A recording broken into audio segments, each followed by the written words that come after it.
Hello and welcome to the Society with Fatma Shaheen at PTB World. They say that a healthy environment is the cornerstone of a prosperous society. However, Pakistan today is faced with not only one, rather quite a few environmental challenges. What are those challenges? This is something upon which we'll be shedding light today. Whether those challenges then, of course, emanate from climate change to them ranging to loss of biodiversity or even plastic pollution. We'll not only be talking about these challenges per se, but we'll also be talking about proposed solutions to overcoming the same.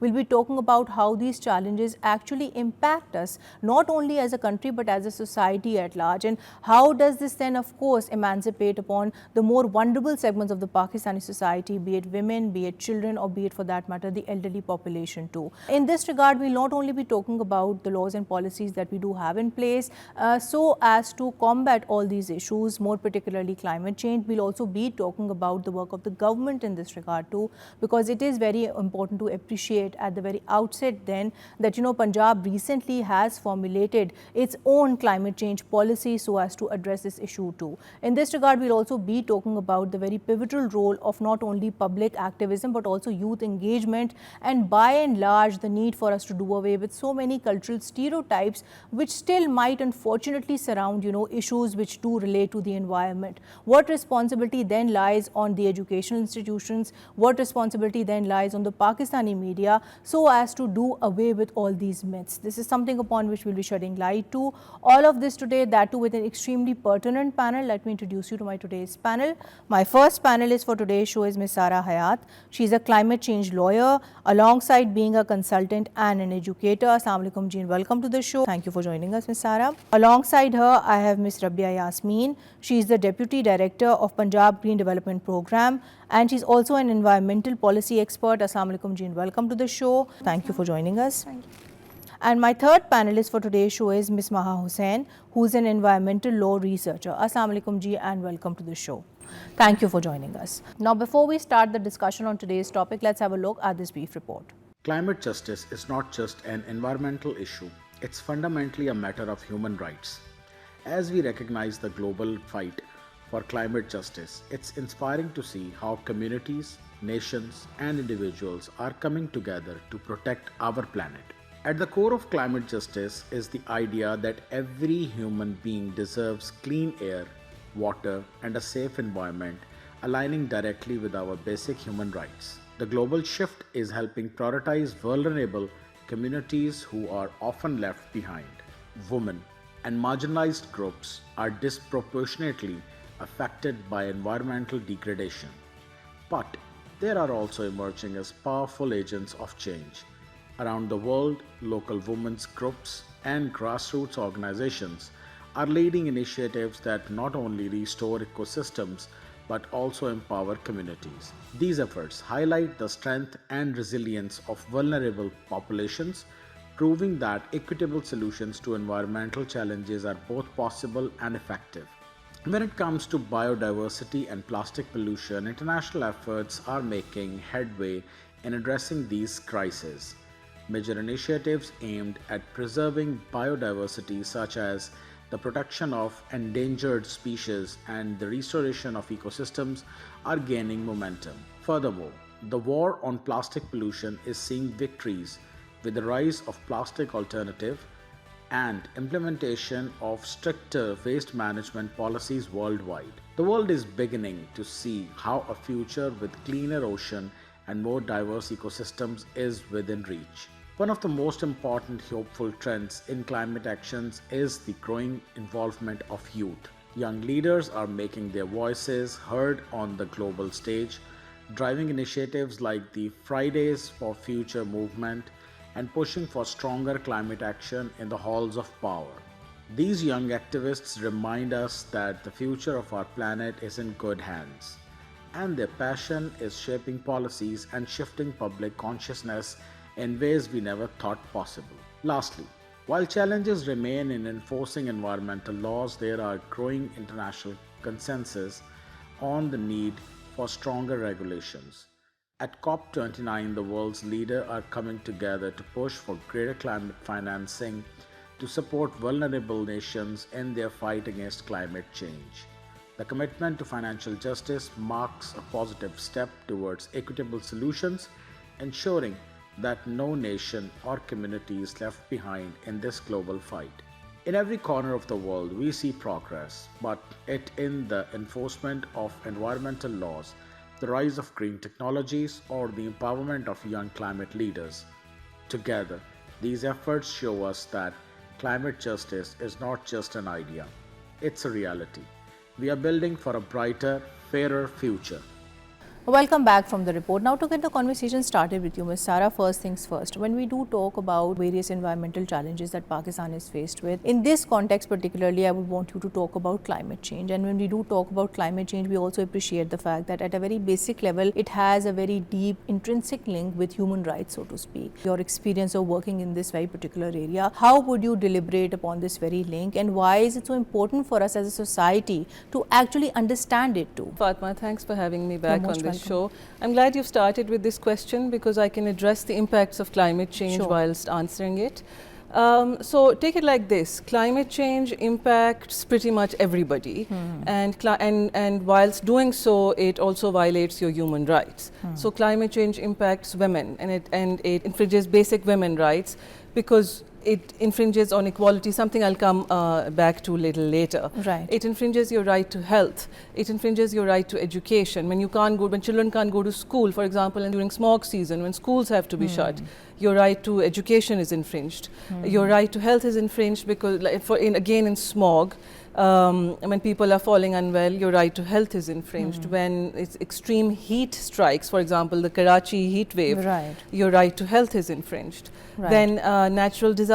Like the floods, your right to life is infringed. Your right to life is infringed, absolutely. In the natural disasters like the floods of 2022 and subsequently, you are displaced, though your right to housing is infringed, your right to shelter, your right to privacy. So pretty much. Your right to even education for that matter, Yes. Ms. Sara, as well, because you don't get that right to actually go to the school if the infrastructure is destroyed. So whenever climate change is striking and there is an impact of climate change, some right or the other, including your right to life, which is an all-encompassing right really, is infringed. And in Pakistan, this has been recognized. Not like we are behind. In fact, I think we are pretty amongst the countries, we're one of the first to take cognizance of this.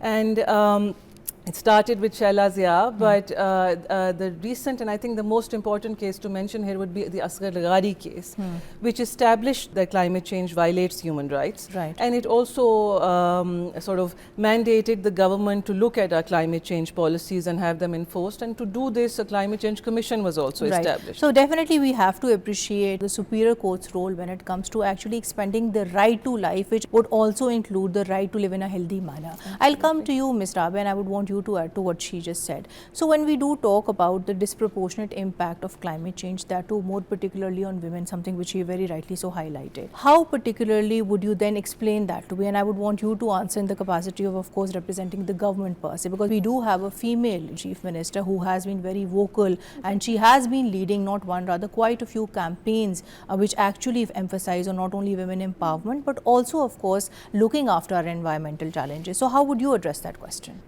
As far as she has rightly pointed out that climate change is impacting the women very disproportionately, because women is a very sensitive part of the population, and it is among the vulnerable group of population that you earlier mentioned, that we have the elderly, we have women, we have children, which are disproportionately affected by the impacts of climate change. Right, madam. But do you feel then that is this an issue which has been given due consideration, especially when it comes to our policies? Not right now, but effectively as we all know that we have a federal policy for climate change which came into force in 2012, and then it was updated in 2021 based on our nationally determined contributions. Then we have now provincial policies with KP, with Sindh, with Punjab and with Balochistan. And you will be glad to know that all of these policies have a specific section on the gender and climate change. These are the policies which are promoting the gender sensitive climate action.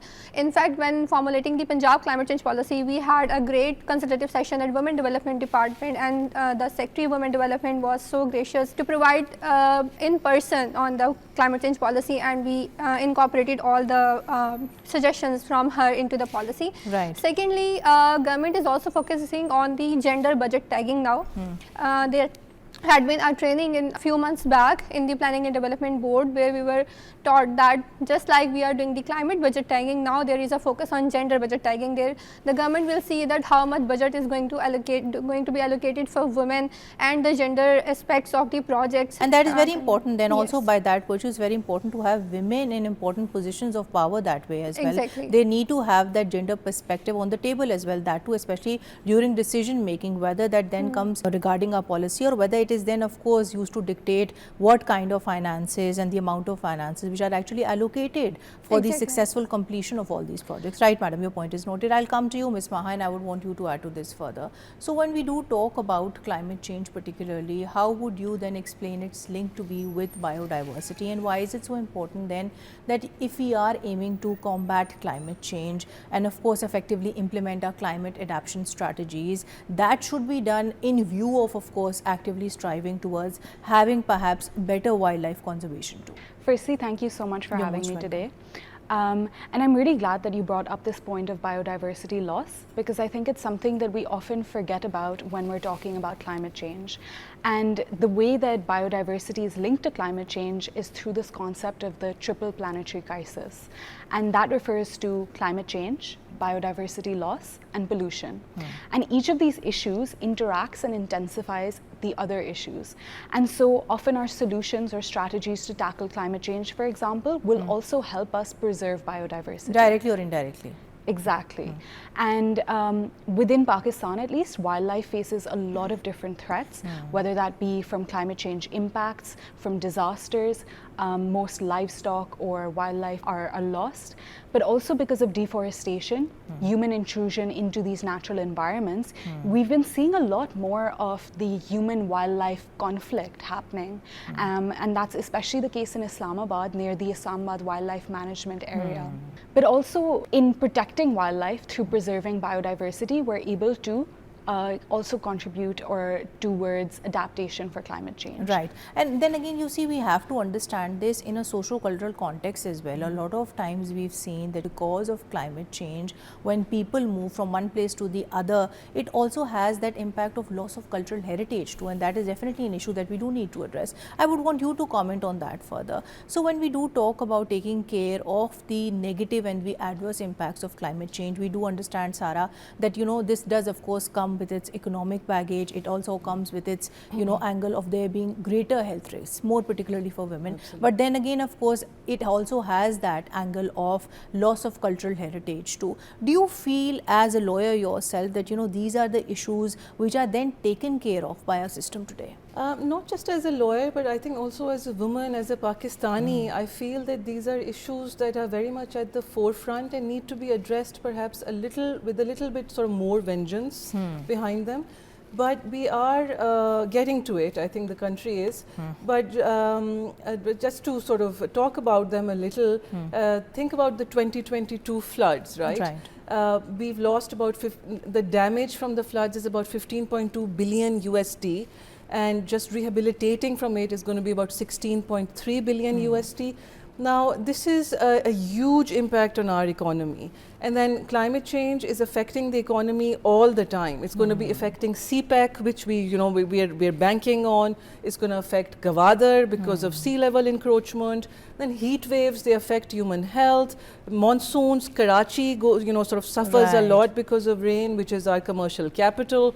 So climate change and the economy is intrinsically linked. And because the economy is also, and there is also, let's think about it like a direct sort of link, a bridge between the economy and human health as well. Right. So if you don't have a healthy workforce, Pakistan is never going to thrive. Of course. And with climate change, heat waves cause dehydration, they cause just like a stupor in the population. Nobody can work when it's 48 degrees, especially those who have to work on fields, and we have an agricultural backbone in the economy.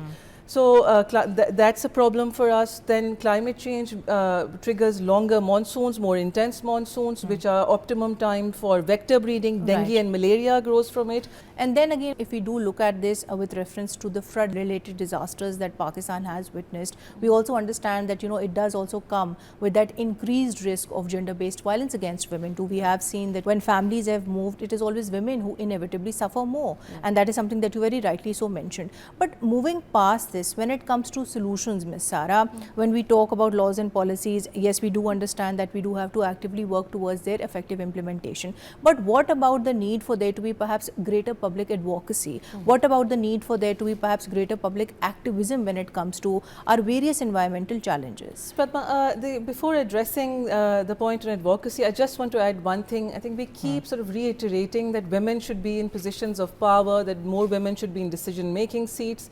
But I just also want to add that when women, there are women in positions of power, but they also need to be taken seriously. They need to be respected for what they're coming up for. Because without how a woman can think for a woman, nobody else can. You know, especially when the floods were being considered, only a woman can understand a pregnant woman's plight. You know, that's so true. But talking about advocacy, definitely. So advocacy should be considered as, let's say, the sort of basic jumping point from which policies and legislation should emanate. Because if you bypass advocacy, if you bypass raising awareness, legislation and policies don't have the desired effect. And also once the legislation is passed, Sara, so as to effectively enforce it, if people don't know certain laws exist on certain issues, how would they then actually expect to comply with it? Absolutely. And the ignorance of the law is no defense, really. Definitely. But people should know about the law. And a lot of people don't. For example, I feel like sometimes even our traffic police are not trained enough, because you will see that during smog season there are rickshaws or motorcyclists or cars or buses that are emanating a lot of fumes, and there is a penalty for this under the law. This is a violation of the law, but our traffic police will not stop them, and this is all part and parcel of awareness raising. It is, I'm not saying any one department is to blame, because there is a resource question behind this. Of course. But advocacy raising, or rather advocacy and awareness raising, can help cater to a lot of these sort of inefficiencies. And definitely this has to be a collective effort, on which I'll come to you, Ms. Maha, and I would want you to add to this further. So when we do talk about the need for there to be perhaps greater public activism, here it's very important then understand and appreciate the fact there are newer ways so as to educate the masses too. And in this regard, then again, of course, we appreciate the fact that you have been running these very successful podcasts, the aim of which is to actually educate people and sensitize them about environmental issues, more particularly climate change. So how would you comment on the effectiveness of these same? Would it be fair to say that yes, you know, these mechanisms, these modes of communication and raising awareness, they are effective only to the extent of raising debates, or do they at the end of the day actually translate into concrete action too? So I think today people are facing a real overwhelming feeling of climate change because of the facts and the events and news that is coming up. So because of that, what we thought through having this podcast series is that we can give a different approach to understanding the issue, and that really focuses on that real life experience. So when we get people who have campaigned on behalf of communities or as part of communities themselves, like the fisher folk in Sindh, for example, to protect an island from real estate development, hearing their struggle in their own words gives this human aspect to the climate change issue. It makes it more relatable that way. Absolutely. And I think empathy is something that we really need in our climate change communication. So approaching the issue of communication from a new sort of angle, looking at the different channels that we have to promote these ideas. So Gen Z is looking a lot at spreading awareness over Instagram. And also through these international school movements too. I'm sure you would remember this very known international movement of young school students that was actually advocating for climate change, and that too by leaving their classes on Fridays, particularly Fridays for Future, I remember. So you see all these things little by little, whether it is through a public activism, whether it is through new innovative means to reach out to the people, they do have an impact at the end of the day. Madam, I'll come to you and I would want you to add to this, but more so from your own line of work. So when we do talk about the positive strides that Pakistan has made, we also appreciate the fact recently we have seen the province of Punjab formulate its climate change policy by the name of Climate Change Policy and Action Plan. So what are the key features of this policy? Because apparently it does have very ambitious goals, including reducing greenhouse gas emissions by 25% by 2030, then by also increasing forest cover by 15%, and then also of improving water resources. But then again, what is the practical roadmap so as to then achieve all these ambitious goals? Talking about the climate resilient Punjab vision and action plan. This is the title we have given to the climate change policy for Punjab. From the vision, you can perceive that we are more focused for the resilience and adaptation portion of the climate change measures. Because as in your introduction, you mentioned that Pakistan is the 8th most vulnerable country across the world which is prone to the climate risks. So keeping in mind, we all know that we have to more focus on the adaptation than the mitigation. So the policy has been divided in 3 major policy areas, that is adaptation, mitigation and the cross-cutting areas. In adaptation, we are focusing on the health, disaster preparedness, biodiversity and wildlife, and the water resources. In adaptation and in mitigation sector, we are focusing on the waste, transport, energy and industry. Right. And while the cross-cutting sectors that we have identified is the agriculture, urban development planning, because agriculture, you can see that where on one hand it is being impacted by the climate change, it has a great contribution in the methane footprint, which is a very known greenhouse gas. Right. But madam, when it comes to practically implementing all these, what is it that you are focusing upon? Yes, we do have defined objectives now, but are you then focusing upon advocacy? Are you then focusing upon having practical initiatives? Are you collaborating with other stakeholders? Because then again, that is a very important consideration, because we have to have all stakeholders on board so as to be able to effectively then achieve all these objectives too. Exactly. When we see the implementation mechanism of this policy, you can see that it has some built-in tools to implement the targeted actions. First of all, it has the capacity building, the technology transfer, Right. institutional strengthening, climate governance, and above all, it gives a very defined action plan with short-term, medium-term and long-term roles and responsibilities to other stakeholders as well. It also has introduced the constitution of the Punjab Climate Change Policy Implementation Committee, where we have representation from all the government sector and the even the private sector and the NGOs and CSOs, which will all be joining hands in the implementation of the policy. Right. Secondly, the targets we have identified in the policy are based on our nationally determined contributions. We have to report our next NDCs in 2026 and we have to report on the SDG 13 in 2030. All the goals and targets we have in the NDCs and the SDG 13, that is about the climate action. In addition to the other SDGs, we have to do this. Right. And it is not only the targets which are to be achieved, but we have kept in mind, but the actual projects are underway in Punjab province that are related to climate. So then again, it would be fair to say that this policy not only highlights the issues in place, but also of course then devises real life practical solutions to tackle the same too, on which I'll come to you, Sarah, and I would want you to add to this, but more so from the viewpoint of being the former chairperson for the Lahore High Court Committee on Air Pollution and Solid Waste Management. Now we do understand waste management again is a very pertinent issue that we are faced with in the Pakistani society today.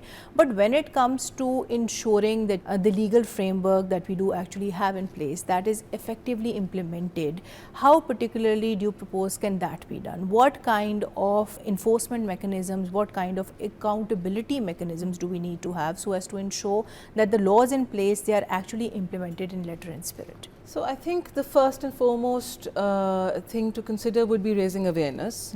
Once the public is aware of a certain law or policy, they can apply pressure and that leads to accountability. Then what needs to be really brought into the limelight is a lack of resources. Our departments do need some more access to resources, some more training. They need more personnel who are proficient in a certain subject matter. All of this will lead to better implementation of laws and policies. Then something that I feel very personally about, and during my climate advocacy, I see this come up a lot. I get asked why climate change is important when Pakistan is suffering from a host of other crises, political or economic or health or whatever. The truth is climate change is linked to all of them. It's like a Venn diagram where climate change sits in the center and encroaches on pretty much all other facets of Pakistan's existence. So once you get that message across that climate change needs to be on the front burner as opposed to the back burner, all policies related to the environment and climate change will automatically become very important. Right. And there has been a trajectory now in the recent past where, like Rabia very nicely said, they've come up with a new policy and they are and it's a sort of comprehensive, well-defined policy. And so Pakistan is sort of moving towards more legislation that is attuned to our own crises, as opposed to just having it in very generic terms. Right, Sarah, your point is noted. On which I'll come to you, Maha, and I would want you to add to this, but from the perspective of the upcoming COP29. So we do understand that, in this regard, Pakistan does face the potential threat of climate-related events, reducing its GDP by 18 to 20% by the year 2050. So keeping this stat in mind, even otherwise, of course, in light of the conversation that we've just had, when it comes to pleading our case, that too successfully at COP29, what do you feel should be the areas of focus in this regard? So this November, governments from across the world will join in Baku to discuss the issues of climate change that face us under COP29. And there, I think for Pakistan, it's very important to focus on loss and damage. Now, last year at COP28, we made the decision to operationalize the Loss and Damage Fund. But since then, we've made a lot of developments in making that a reality. So right now we have a board set up for the fund. They've elected an executive director and the secretariat for the fund. But Pakistan really needs to advocate for the provision of direct access funds to communities and countries that are facing climate change impacts through extreme weather events. And this focus needs to be different from our advocacy on international climate finance, because loss and damage is an entirely separate area. Right. It's those issues or those losses that are faced by countries when adaptation has been put forward to its full extent, but those losses that will still exist.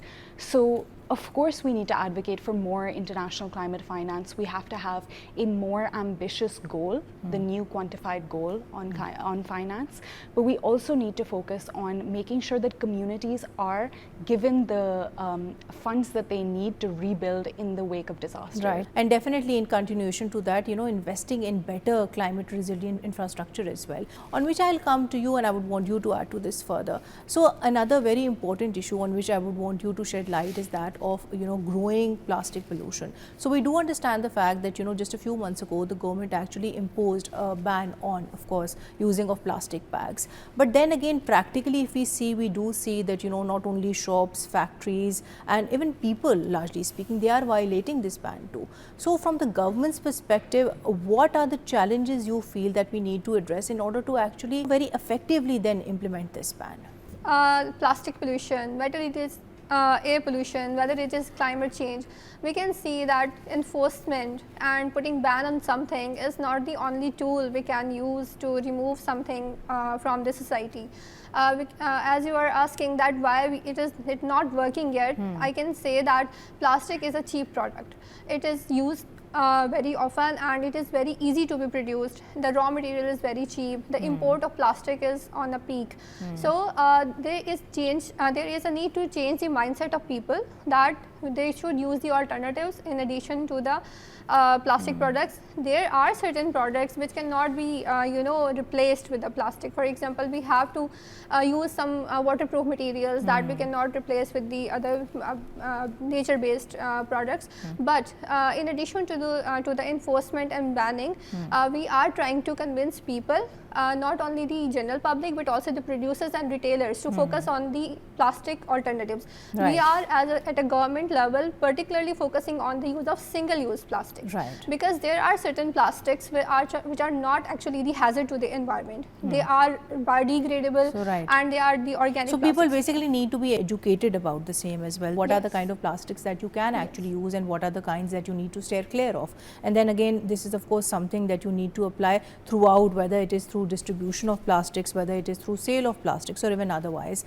And here it's very important then to also of course talk about this very rampant issue of smog smog. When we talk about the solutions to the same, what do you feel is the way forward? Because we have seen crackdowns on brick kilns happening, then we've also seen air quality index being actually installed in different parts of Lahore at least. But why then are we still faced with this issue, that too in every winter? Smog is the most pertinent issue, particularly in district Lahore, because we share the boundary with the Indian Punjab, that the crop burning in the Indian Punjab is very pertinent, that has to be catered for the transboundary impact of the smog. We have a control room at Environment Protection Department where with the help of Suparco we are monitoring that whether where on one hand in our own Punjab we impose ban on the agricultural burning, the situation is very worse from the Indian side. First aspect is that. Secondly, the most important source of particulate matter is the transport and vehicles in Lahore. As urban unit has already conducted a study where it concluded that there is 83% contribution of vehicles and the transport sector in this smog. So we first of all we have to cater the transboundary issues, and secondly the most important is to cater the mobile sources of the air pollution so that we can effectively see the changes and the improvements in the air quality of Lahore. I'll come to you, Ms. Sara, and moving towards the end of the show. So my last question to you would be that wrapping up today's conversation, we have spoken at length about the work of the government. Then we've also spoken about, of course, not one, rather quite a few laws and policies that we do have in place when it comes to actually addressing our environmental challenges. But overall, when it comes to the very important responsibility which is then vested on Pakistan's educational institutions, in this regard we also appreciate that now we do have Pakistan's first climate change curriculum introduced, that too particularly for grades 1 to 10 as well.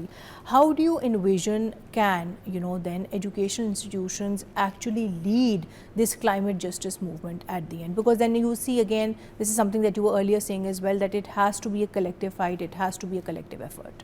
Thanks, Fatma. A great question to I think close the show with as well, because it sort of sums up everything. So we've spoken about a lot, and I think at the very baseline for all of it will be education and the youth as well, because climate change is going to impact the youth more than it's going to impact us, because it's going to progressively keep getting worse.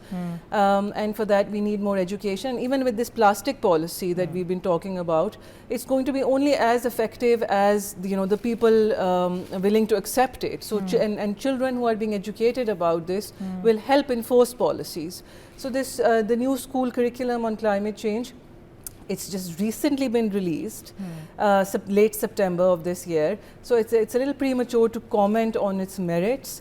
But I think what should be spoken about is the fact that your teachers, and this curriculum is giving tools to teachers to talk about climate change, environmental issues, pressing issues, how we can handle them, why they're important, etc., etc. The idea should be that teachers are trained profusely, that they be given resources to teach this. And that children be made to feel that this is as important as studying English and math and science. Any other subject. As any other subject. And again, it just sort of comes back full circle to what I was saying earlier. Climate change needs to be given that importance. Right. And teachers need to indrill this. Right. And other than that, and the point I'll close on is, it's not just about teaching, it's not just about raising awareness. These students will also need to be given tools to implement what they learn.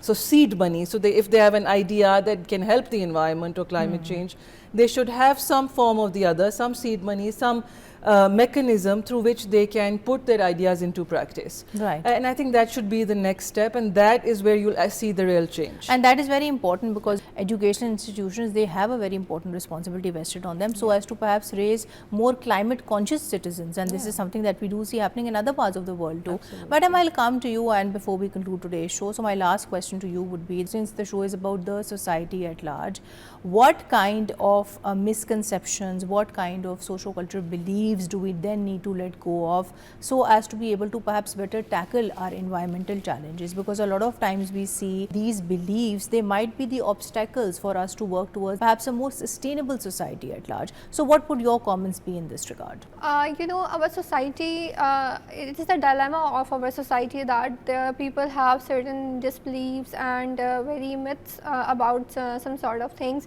As far as the environment is concerned, that is the shared responsibility among society, and people have to understand this. Some people say, for example, we have a portion in the society which do not even agree that there is climate change happening. They do not know. They know that there are heat waves, they know that their crops are being failed due to the extreme events, but they do not exactly know that what climate change is and why this all happening. They may relate it to some, disbeliefs, that whether it is some sort of some issue from the divine, and there are some bad things they have done in the previous year, so they are being punished for that. Right. So these are the myths that we then need to dispel. But when it comes to dispelling, do you not feel here the Pakistani media has a very important role to play? The media is the only thing that everyone almost has the access to. People do not come to the government departments, that we cannot educate them directly. It is the media that can, for particularly the social media, which everyone is now using, and particularly there is need to raise awareness in both the local English and Urdu and the other languages which are being natively used in the provinces. As you know, Pakistan is a diverse country and we have so much cultures and languages and norms, so there is need to teach them in their own language and in the form of their own, there are some saints at the village environment that people listen to them. Right. And so basically all around what you do mean to say is that the community needs to be engaged at large, and of course this needs to be done at a very grassroots level where we take the local leaders along with us as well, so that they can also in that way influence people into thinking about these issues, that too very seriously, on which I'll come to you, Maha, and moving towards the end of the show. Before we conclude today's show, my last question to you would be that when it comes to changing and when it comes to, of course, reshaping our perspectives on climate change and so many other environmental challenges, what role do you feel can young people like yourself, what role do you feel can young females like yourself play when it comes to doing away with so many myths which might surround environmental issues, and also when it comes to perhaps positively working towards influencing, policy making? So I think youth is a source of hope for us all. They're faced with a very grim reality of the environment that they're inheriting, and they don't take anything for granted, whether that be the right to breathe clean air or the right to live in a stable climate. They've grown up witnessing how our environment has been breaking down. And even faced with this eco-anxiety, if we could call it, they're still bringing new ways to tackle the issue. And they're using technology, their own perspectives, their experiences to educate others, but also to make drastic change, whether that be by coming onto the streets and protesting, whether that be through influencing government policy and forcing the government to include these youth perspectives in their policies. So I think youth is really that source of hope, and we need to give them that enabling environment. We need to give them skills and the technology to be able to amplify their impact. And that's very important, and that is something that we do see happening in other parts of the world. You do remember Greta Thunberg, who has been the pioneer of such an important climate activism movement, so to speak. So why can we not follow lead in Pakistan, keeping such examples in mind? Right, madam, your point is noted. On which note I would like to conclude today's show. Thank you so much, Ms. Sara.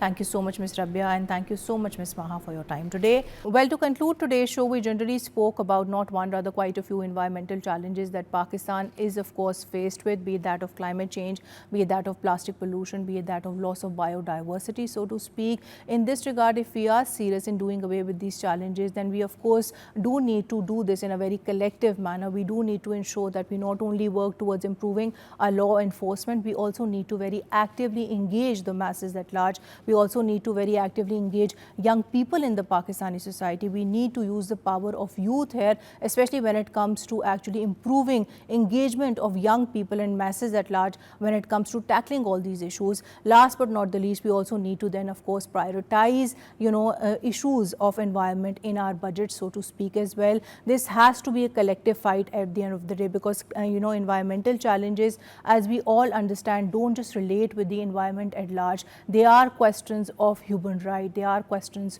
of our health at the end of the day too. Thank you for watching The Society. Until next time, take care and Allah Hafiz.